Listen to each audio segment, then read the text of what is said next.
Hello friends. तो आज हम लोग स्टार्ट करेंगे नाइन्थ फिजिक्स का। हमारा फर्स्ट टॉपिक है मोशन। तो सबसे पहले हम जानते हैं कि ये अभी तक आप लोग क्लास 8 तक आपने पढ़ा था साइंस। साइंस क्या होता है? साइंस को आप लिख सकते हो, या जो हम लोग पढ़ रहे हैं अभी तक, study about something. Study about something. तो अब यहाँ पे बात आ जाती है, साइंस के 3 पार्ट्स हो जाते हैं इसमें, ठीक है। जैसे फिजिक्स, केमिस्ट्री एंड बायोलॉजी, ठीक है। तो यहाँ पे हम लोग बात करेंगे फिजिक्स की। फिलहाल फिजिक्स क्या होते हैं? Branch of science deal with the study of nature. Just like अगर एग्जांपल की मैं बात करूँ तो रिवॉल्यूशन ऑफ प्लैनेट, ठीक है। मूवमेंट ऑफ विंड, तो ये कैसे मूवमेंट करता है? Movement of wind. या करंट फ्लो कैसे करता है या क्यों करता है, कैसे काम करता है, ये सब हम सारी चीज़ें फिजिक्स में जानते हैं, ठीक है। तो नाइन्थ के फिजिक्स में आपका फर्स्ट टॉपिक है मोशन, ठीक है। तो मोशन हम लोग बात करते हैं, ये चैप्टर नंबर 8 है। अगर मैं मोशन की बात करूं तो सारे पार्टिकल, जो भी आप चीज़ देखते हो, सारे मोशन में है। जैसे ये सन है, ठीक है, और इस सन के अराउंड ये सारे प्लैनेट जो है ये घूमते रहते हैं। तो ये प्लैनेट क्या है? मोशन में है, ठीक है। एक कार चल रही है रोड पे, वो क्या है? मोशन में है, ठीक है। और हवा चल रही है, वो क्या है? मोशन है, ठीक है। जो समुद्र की लहरें हैं, वेव होती है, वो भी मोशन में है, ठीक है। अगर मैं यहाँ वॉल की बात करता हूँ, ठीक है, जो आपके घर की जो दीवार है वो वॉल, ठीक है, उसकी मैं बात करता हूँ, तो ये बोलोगे कि ये वॉल जो है ये है रेस्ट में। नहीं, एक्चुअली ये रेस्ट में है, ठीक है। लेकिन अकॉर्डिंग टू केमिस्ट्री, जो आपने पहला चैप्टर पढ़ा मैटर इन आवर सराउंडिंग, तो उसमें आपने पढ़ा इस वॉल में छोटे छोटे मॉलिक्यूल्स होते हैं, उसके एटम्स होते हैं, और एटम्स कंटिन्यूसली जो है मॉलिक्यूल्स उसके मूव करते रहते हैं। जो आपने फर्स्ट चैप्टर में पढ़ा था, every matter made by small particle and the particle of matter are continuously moving. तो इस वॉल के जो भी पार्टिकल होते हैं कंटिन्यूसली मूविंग है। जैसे देखो कि अगर आप अभी बैठ के मेरा वीडियो देख रहे हो, ठीक है, तो actually you are in rest position. अगर आप बैठ के वीडियो देख रहे हो then you are in rest position, but आपके अंदर जो ब्लड सर्कुलेशन है वो मोशन में है। आपका जो आईबॉल है वो इधर उधर हो रहा है, तो डैट इज़ इन मोशन। तो बहुत सारी चीज़ें हैं जो आप में मोशन में है, ठीक है। तो मोशन समझने से पहले हम कुछ टर्म समझ लेते हैं। पहला टर्म है position. Actually position is location of any object, ठीक है। तो किसी भी ऑब्जेक्ट का जो लोकेशन होता है डैट इज पोजीशन। पोजीशन मतलब क्या हुआ? Location of object. जैसे कि एक आदमी आया कहीं बाहर से आपके घर पे, ठीक है, ये है आपका होम, ये स्वीट होम टाइप का, ठीक है, ये है आपका होम, ठीक है। एक आदमी आया, ठीक है, तो आपके शहर पे आया, आपने बोला कि मेरा घर जो है वो 5 किलोमीटर है। 5 किलोमीटर है, तो 5 किलोमीटर ये क्या शो कर रहा है आपको? आपका घर, आप अगर वो कहीं भी आए, जैसे यहाँ पे है रेलवे स्टेशन,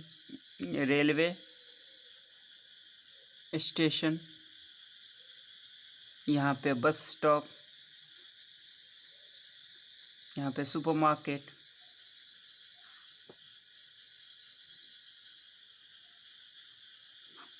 ठीक है, और यहाँ पे एयरपोर्ट। अगर मैं बोलूँ कि मेरा घर जो है ये 5 किलोमीटर है, तो 5 किलोमीटर है, तो ये तो डिपेंड करता है ना कि 5 किलोमीटर कहाँ से है। ये जो 5 किलोमीटर है that shows your location of your house. ठीक है, कि अगर मैं बोलूँ कि ये पेन कहाँ रखा हुआ है, तो ये पेन कहाँ रखा हुआ है, तो ये पेन इस टेबल के ऊपर और इस पेज के ऊपर रखा हुआ है, तो that is the location of या पोजीशन ऑफ पेन, कि पेन किस जगह पे है। ठीक है, तो ये पोजीशन है। और जिसके रिस्पेक्ट में हम बात करते हैं, यानी अगर ये सुपरमार्केट से 5 किलोमीटर है तो ये जो है ये क्या हो गया, इसका रेफरेंस पॉइंट या ऑब्जर्वर। जो एक हम टॉपिक बात करते हैं reference point. Reference point, reference it is the point from which the location of object is measured, कि जिस पॉइंट से हम ऑब्जेक्ट का लोकेशन को डिफाइन करते हैं। अगर मैंने अभी बोला था कि ये 5 किलोमीटर है मेरा घर, तो ये कहाँ से है, रेलवे स्टेशन से है या बस स्टॉप से है या सुपरमार्केट से है या एयरपोर्ट से है। तो ये जो पॉइंट है ना, जिसके रिस्पेक्ट में हम लोग इस जो ऑब्जेक्ट का लोकेशन पता करते हैं, डैट इज़ रेफरेंस पॉइंट। ये सारे क्या हो गए, रेफरेंस पॉइंट। और इस रेफरेंस पॉइंट को डिफाइन करने के लिए आपको सेंस ऑफ डायरेक्शन होना ज़रूरी है। सेंस ऑफ डायरेक्शन, जैसे कि देखो कि मैं बोलूं कि रेलवे स्टॉप से 5 किलोमीटर नॉर्थ में आ जाओ, तो यहाँ क्या है, तो वो तुरंत आ जाएगा। अगर मैं बोलूँ 5 किलोमीटर, तो हो सकता है कि ये बस स्टॉप से 5 किलोमीटर किसी भी डायरेक्शन में जा सकता है। ठीक है, तो अगर एक्चुअल पोजीशन आपको जानना है तो उसमें लोकेशन ऑफ ऑब्जेक्ट अगर जानना है तो उसमें एक रेफरेंस पॉइंट है और एक सेंस ऑफ डायरेक्शन है। ओके, अब हम लोग बात करते हैं मोशन का डेफिनेशन। देखिए, movement of any object from one position to another position with respect to the observer या रेफरेंस पॉइंट। और ऑब्जर्वर को ही रेफरेंस पॉइंट बोलेंगे कि कहाँ से, जहाँ से वो ऑब्जर्वर देख रहा है। देखिए, डिफरेंट ऑब्जर्वर से डिफरेंट लोकेशन या डिफरेंट मोशन फाइंड होगा। ठीक है, जैसे देखिए कि अगर मैं बात करूँ कि यहाँ पे एक ऑब्जेक्ट है ए पॉइंट पे एक ऑब्जेक्ट है, और आफ्टर t सेकेंड के बाद वो क्या हुआ, आफ्टर t सेकेंड के बाद वो बी पे आ गया है। ठीक है, बी पॉइंट पे आ गया। ठीक है, ए पॉइंट पे कोई ऑब्जेक्ट है और आफ्टर t सेकेंड वो बी पे आ गया, तो हम क्या बोल रहे हैं, टाइम के साथ उसका क्या है, पोजीशन चेंज हो रहा है, one position to another position जा रहा है टाइम के साथ। ठीक है, तो एक्चुअली देखिए यहाँ एक चीज़ हमें देखने लायक है कि ये जो रेफरेंस पॉइंट की हमने बात करा था या ऑब्जर्वर की बात करा था, ये कितना इम्पोर्टेंट है मैं आपको बताता हूँ। देखो कि यहाँ एक आदमी खड़ा है, ठीक है, और यहाँ से एक रेलगाड़ी जा रही है। ठीक है, और ये रेलगाड़ी जो है ये 100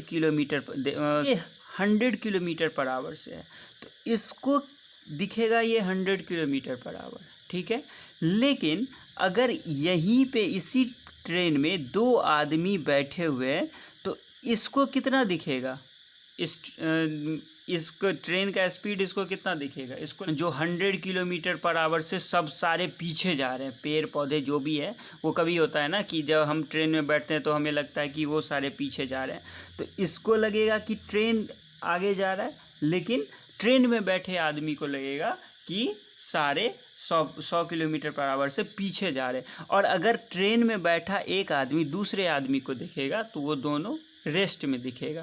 तो डिफरेंट ऑब्जर्वर जो है डिफरेंट जो है सो पॉइंट ऑफ व्यू हो सकता है उसका मोशन के थ्रू। ओके, तो अगर मोशन जो है स्ट्रेट लाइन में है तो उसको हम लोग क्या बोलते हैं, लीनियर मोशन। ठीक है, इन अ स्ट्रेट लाइन पाथ। अगर स्ट्रेट लाइन में है, जैसे ये ट्रेन है, ट्रेन सीधी चलती है या रोड पे जो है सो कार चलती है, so that is linear motion. जैसे लिफ्ट है, ऊपर से सीधी आती है। ठीक है, लिफ्ट, रेलवे, कार, ये सब क्या है, स्ट्रेट लाइन मोशन है, क्योंकि ये स्ट्रेट पाथ पे चलती है, तो इसको हम लोग क्या बोलते हैं, लीनियर मोशन। सेकंड जो है सर्कुलर मोशन। सर्कुलर नाम से पता चल रहा है, नाम से आपको पता चल जाएगा इन अ सर्कुलर पाथ, जो भी सर्कुलर पाथ पे जा रहा है तो वो सर्कुलर मोशन है। जैसे सन के अराउंड जो सारे प्लैनेट जो है सो चक्कर लगाते हैं, ये सर्कुलर मोशन होता है। वो है ऑसिलेटरी मोशन। ऑसिलेटरी मोशन, ठीक है। सो ऑसिलेटरी मोशन में क्या होता है, टू एंड फ्रो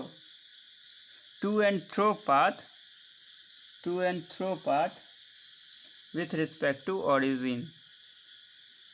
यानी कहने का मतलब है कि एक पेंडुलम टाइप का, यहाँ आया फिर यहाँ से यहाँ गया, फिर यहाँ से यहाँ आया, फिर वापस आया, पेंडुलम टाइप का टू एंड फ्रो, इसको हम लोग क्या बोलते हैं, ऑसिलेटरी मोशन। ठीक है, ठीक है। तो फिजिकल क्वांटिटी क्या होता है, that is all the quantity which can be measure, all those quantity which can be measure, उसको हम लोग क्या बोलते हैं, फिजिकल क्वांटिटी। जो भी क्वांटिटी है जिसको हम लोग मेज़र कर सकते हैं उसको हम लोग क्या बोलते हैं, फिजिकल क्वांटिटी। जैसे टाइम, ठीक है, टाइम हो गया, आपका लेंथ हो गया, ठीक है, डिस्टेंस हो गया, स्पीड हो गया, फोर्स हो गया, ये सारा क्या है, फिजिकल क्वांटिटी है। ठीक है, देखिए फिजिकल क्वांटिटी जो है क्या होता है कि all those quantity which can be measure, जो भी क्वांटिटी है जिसको हम लोग मेज़र कर सकते हैं वो क्या कहलाता है, फिजिकल क्वांटिटी। अगर देखो यहाँ पे ध्यान देने वाली बात है कि अगर मैं बात करूँ इस पेन की, is this pen is physical quantity, no, ये पेन फिजिकल क्वांटिटी नहीं है। इसका जो है लेंथ है फिजिकल क्वांटिटी, इसका मास है फिजिकल क्वांटिटी। फिजिकल क्वांटिटी क्या है, those all those quantity which can be measure, जिसको हम लोग मेजर कर सकते हैं, डैट इज फिजिकल क्वांटिटी। ठीक है, ये फिजिकल क्वांटिटी टू टाइप्स के होते हैं। फर्स्ट होते हैं स्केलर क्वांटिटी, स्केलर क्वांटिटी। अब देखो स्केलर क्वांटिटी क्या होता है, physical quantity having on magnitude but no direction. ठीक है, स्केलर क्वांटिटी क्या होता है, हैविंग, लिखेंगे physical quantity having on magnitude,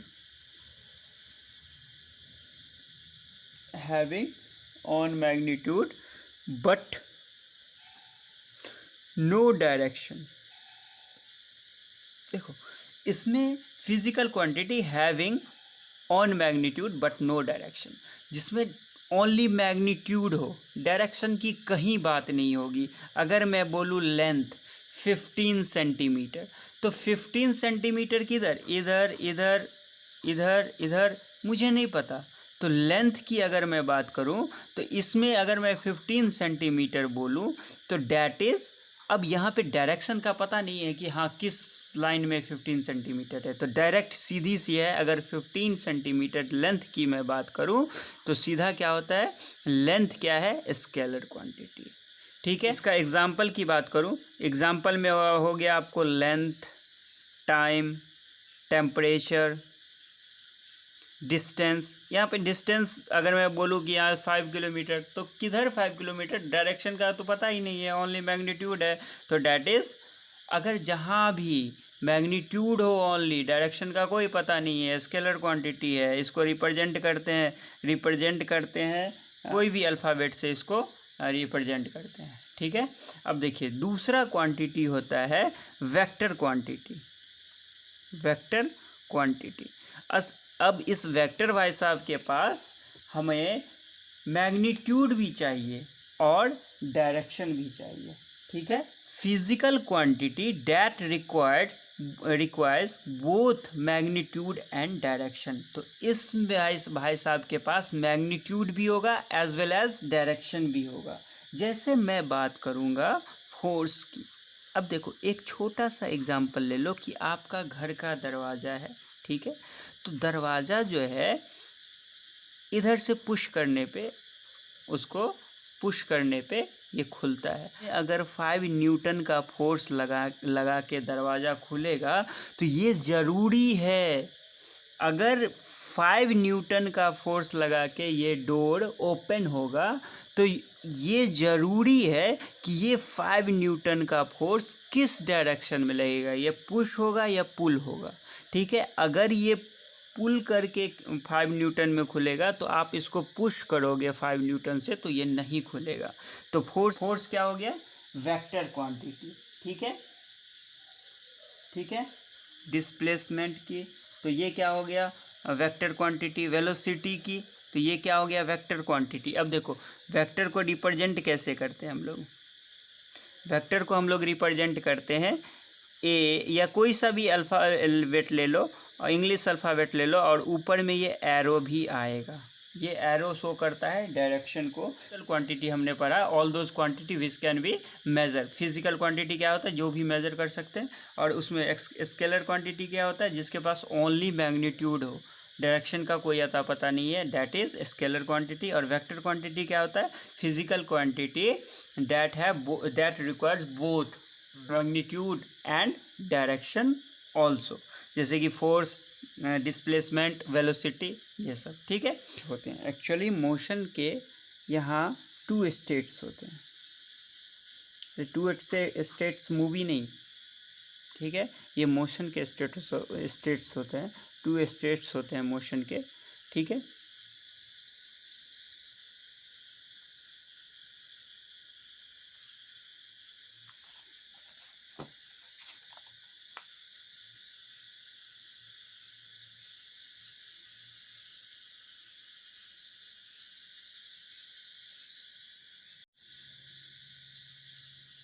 okay, motion के 2 स्टेट्स होते हैं, 2 स्टेट्स मूवी नहीं, दो स्टेट होते हैं। पहला स्टेट होता है रेस्ट। तो रेस्ट क्या होता है, a body is said to be in state of rest when its position does not change with respect to reference point. अब रेफरेंस पॉइंट के रिस्पेक्ट में तो इसका पोजीशन चेंज नहीं होगा। जैसे मैं यहाँ पे इस पेन को रख दिया है, ठीक है, अगर मैं अभी देखूँ तो ये पेन यही है, 5 मिनट बाद देखूँगा कि ये पेन यही है, 10 मिनट्स बाद, आफ्टर 10 मिनट्स में देखूँगा कि ये पेन यही है। तो टाइम के साथ क्या हो रहा है, इसका पोजीशन चेंज नहीं हो रहा है, ठीक है। ऑब्जर्वर मैं यहाँ पे अगर यहीं से मैं देख रहा हूँ तो रेफरेंस पॉइंट ही मेरा यही है, और इसके साथ मैं देख रहा हूँ कि इस पेन का जो है पोजीशन चेंज नहीं हो रहा है। अगर पोजीशन चेंज नहीं हो रहा है तो ये क्या है, रेस्ट में हम इसको बोल सकते हैं, ठीक है। सेकंड जो होता है, सेकंड होता है मोशन, जो हम लोग पहले भी पढ़ चुके हैं। मोशन बोलते हैं a body is said to be in rest state of motion when its position change continuously with respect to reference point. Reference point के रिस्पेक्ट में इसका पोजीशन चेंज होते रहता है कंटिन्यूसली, ठीक है। जैसे मैं बात करूं कि एक कार यहाँ है, पहले मैं बोल चुका हूं कि मेरा जो है सो फिगर पे ध्यान मत देना, एक कार यहाँ है, 5 सेकंड बाद जो है ये कार यहाँ आ गई, तो टाइम के साथ जो है सो इसका पोजीशन क्या हो रहा है, चेंज हो रहा है। तो ये क्या होगा, ये हम समझ जाएंगे कि ये मोशन में है, ठीक है। जैसे हम चल रहे हैं, टिक टिक टिक टिक टिक टिक, तो अगर चल रहे हैं तो हम मोशन में हैं, ठीक है। तो कहने का मतलब है कि हमारा अगर पोजीशन चेंज हो रहा है टाइम के साथ तो हम बोलेंगे कि मोशन में हैं।